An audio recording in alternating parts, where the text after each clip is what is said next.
Bonjour à tous et à toutes. Aujourd'hui, on va parler des caricatures que le compte de l'ambassade de Russie a publiées sur son feed Twitter officiel.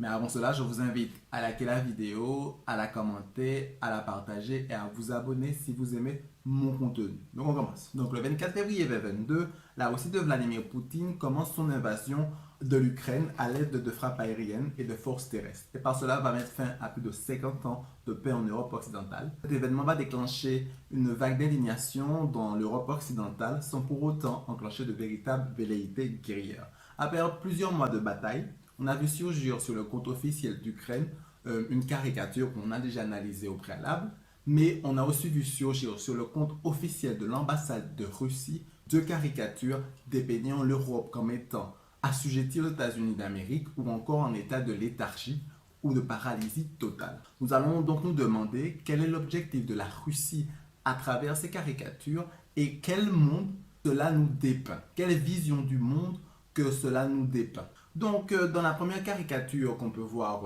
ici, ce qu'on voit, c'est vraiment une distorsion entre la position des États-Unis d'Amérique, les États-Unis d'Amérique qui sont montrés par le chapeau avec les couleurs du drapeau américain, ou encore par cette personne qui a une forme longiligne qui représente l'oncle Sam.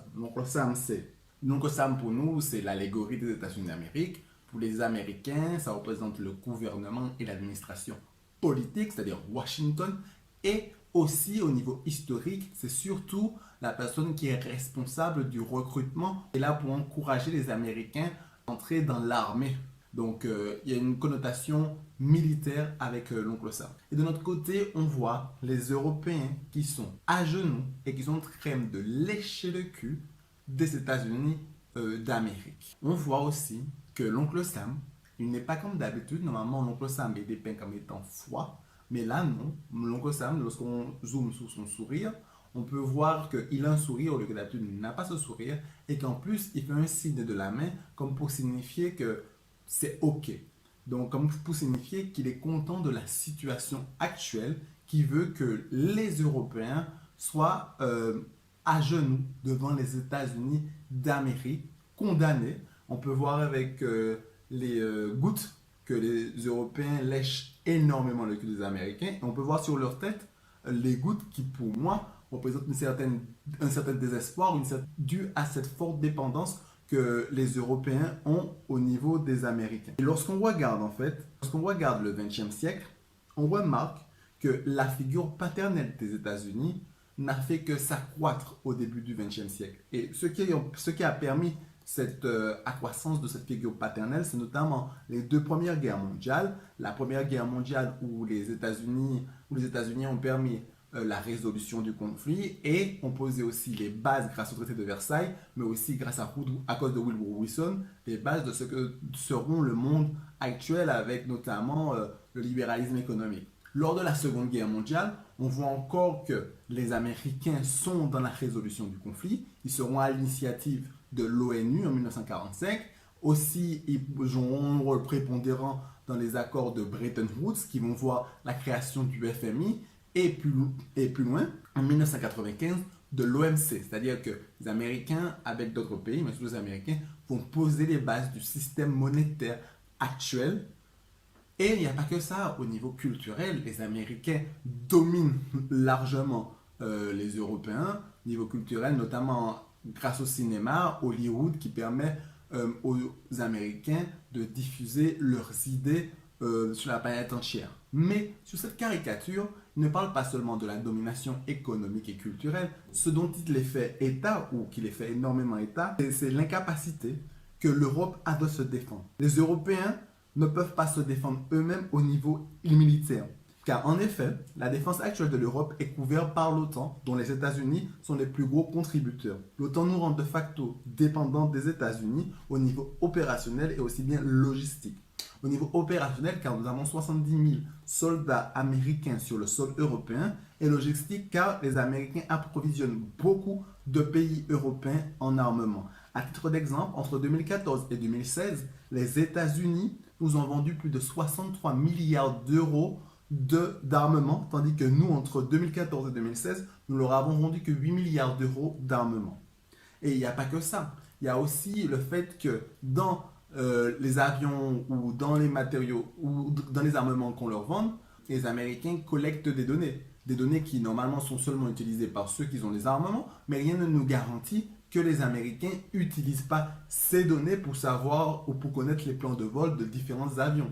Ce qui fait que nous sommes extrêmement dépendants de l'équipement américain. Ce qui fait que nous ne sommes pas seulement dépendants de l'équipement américain, mais surtout des Américains tout court.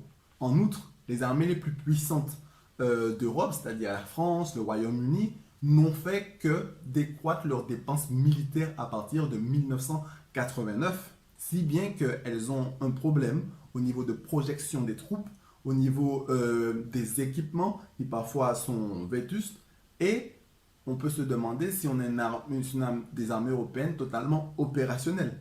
En plus, on a notre problème au niveau européen, bien que Emmanuel Macron et l'Allemagne ont demandé à ce qu'il y ait une armée européenne, ben, nous n'arrivons pas à nous mettre d'accord pour avoir cette armée européenne pour dépendre moins des États-Unis d'Amérique.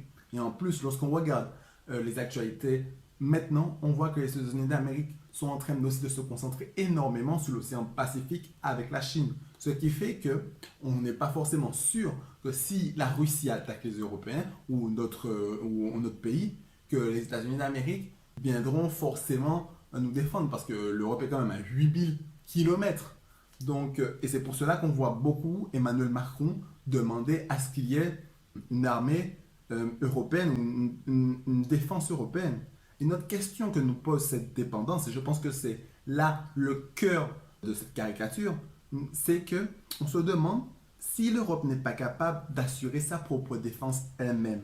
Peut-on dire que l'Union européenne ou que l'Europe peut mener une politique totalement indépendante vis-à-vis des États-Unis d'Amérique? Quand on regarde l'histoire, le plus souvent ce qui s'est passé, c'est que l'Europe a toujours subi les décisions unilatérales des États-Unis d'Amérique, subies notamment avec l'invasion en Irak, ou encore la FATCA, qui est la loi d'extraterritorialité, qui vise à dire que si une entreprise européenne ou toute autre fait un échange commercial en dollars ou avec un truc américain et que ça ne correspond pas aux règles que les États-Unis ont établies, cette entreprise peut avoir une amende des États-Unis d'Amérique. Les Européens subissent cette règle des États-Unis d'Amérique parce que ce sont les grands gagnants de la guerre froide et qui peuvent le faire. Donc les États-Unis d'Amérique ont une influence extrêmement importante sur les Européens. Après, je ne peux pas m'empêcher aussi de penser que derrière cette question que pose cette caricature qui semble être légitime, l'objectif est avant tout de diviser l'Occident sur l'attitude qu'il devrait adopter à l'égard de la Russie. Car moins il y aura de pays alignés aux États-Unis, plus il sera facile de faire émerger un monde multipolaire comme était celui de la guerre froide où on avait un monde bipolaire entre la Russie d'un côté et les États-Unis d'Amérique, où la Russie là pourrait jouer un rôle plus important, car si l'Union européenne est divisée, la Russie apparaîtra comme une force plus puissante au niveau de sa richesse et au niveau de ses forces armées. En plus, lorsqu'on observe les tentatives d'influence de la Russie actuelle, on remarque que celle-ci soutient indirectement les mouvements nationalistes, comme on peut le constater en France avec Marine Le Pen ou encore lors du Brexit. Donc voilà, c'est essayer de diviser pour mieux régner. N'empêche que le constat d'une Europe assujettie aux États-Unis d'Amérique, en tout cas au niveau militaire, et qui vit l'influence des États-Unis d'Amérique, et on ne peut pas dire qu'il ne soit pas légitime, mais après, c'est ce qu'ils cherchent à faire derrière qui semble problématique. C'est-à-dire diviser pour pouvoir, eux, peser sur l'état du monde actuellement.